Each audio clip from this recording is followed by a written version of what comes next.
Kita pantau situasi terkini terkait peringatan Hari Buruh dari dua titik, pertama dari Monas, Jakarta dan Karawang, Jawa Barat.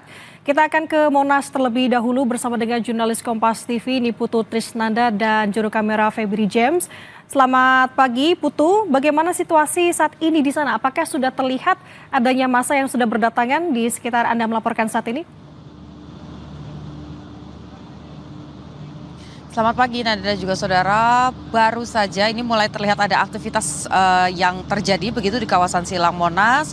Karena kalau pagi hari tadi ini masih didominasi oleh pihak keamanan, mengingat nanti pada hari atau memperingati begitu ya kegiatan Hari Buruh Internasional 2025 ini juga akan dihadiri bukan hanya dari kalangan buruh saja, tapi untuk pertama kalinya setelah 60 tahun ini dihadiri oleh Presiden yaitu Prabowo Subianto. Maka yang dari pagi tadi mulai terlihat aktivitasnya tentu saja yang pertama adalah terkait dengan pengamanan dari pihak polisi, kemudian pelapis, ada dari TNI dan juga dari Pas Pampres. Ini sudah menyisir area di kawasan Monas ataupun juga di kawasan Silang Monas begitu untuk memantau bagaimana jalur masuk keluar orang, kemudian juga siapa saja nanti yang bisa masuk, pengamanan, pemeriksaan apa yang dibawa ini juga sudah mulai dipasang untuk kemudian memastikan bahwa memang aksi yang akan dilaksanakan di kawasan Monas, yakni untuk memperingati Hari Buruh, ini bisa berjalan tepat sesuai dengan tujuannya, ini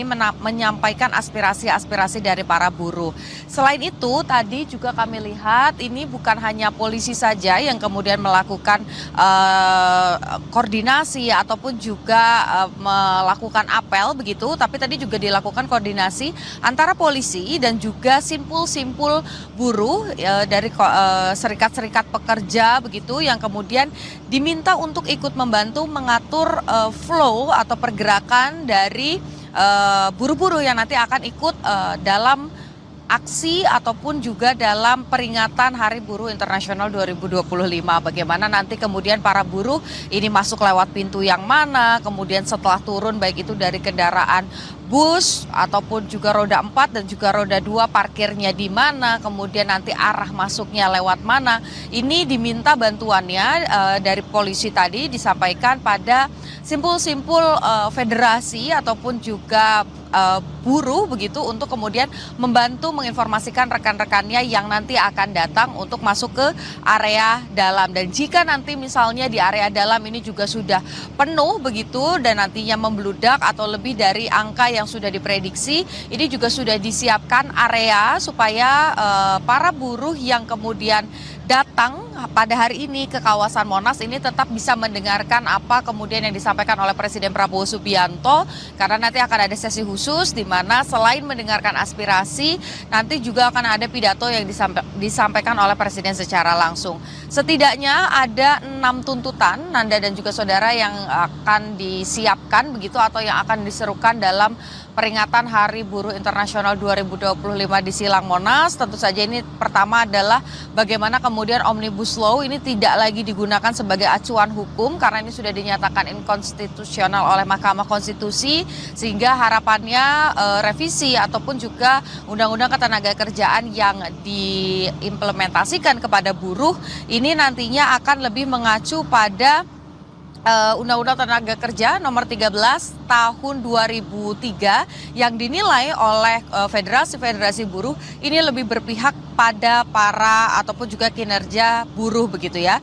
Misalnya saja 6 tuntutan yang kemudian disampaikan ini ada pertama terkait dengan penghapusan outsourcing, kemudian upah layak, lalu ada juga pembentukan Satgas PHK yang ini sudah kemarin disampaikan juga oleh Sufmi Dasko, Wakil Ketua DPR RI, yang mengatakan nanti akan ada Satgas terkait dengan PHK untuk melindungi buruh-buruh ini dari upaya-upaya PHK atau pemutusan hubungan kerja dan tidak mendapatkan hak-haknya sebagai pekerja. Ini sudah disampaikan kemarin oleh Sufmi Dasko bahwa ini akan ditindaklanjuti. Lalu poin yang ketiga adalah pengesahan RUU Ketenagakerjaan di mana yang tadi saya sampaikan, selain mengacu pada Undang-Undang Nomor 13 Tahun 2003 yang pasal-pasalnya pro, ini tentu saja mengacu pada Undang-Undang Cipta Kerja yang berisi jaminan hak PHK, kemudian ada juga sanksi bagi perusahaan yang tidak mematuhi upah minimum begitu ya. Ini diharapkan bisa kemudian juga dilakukan dan menjadi concern baik itu oleh pemerintah ataupun juga oleh DPR, termasuk mematuhi keputusan Mahkamah Konstitusi tentang 21 norma baru dan ada 7 poin utama sebagai koreksi dari Undang-Undang Cipta Kerja. Selain itu, poin lain yang juga nanti didorong oleh para buruh adalah terkait dengan pengesahan rancangan undang-undang PPRT atau perlindungan tenaga kerja begitu ya, PPRT perlindungan pekerja rumah tangga.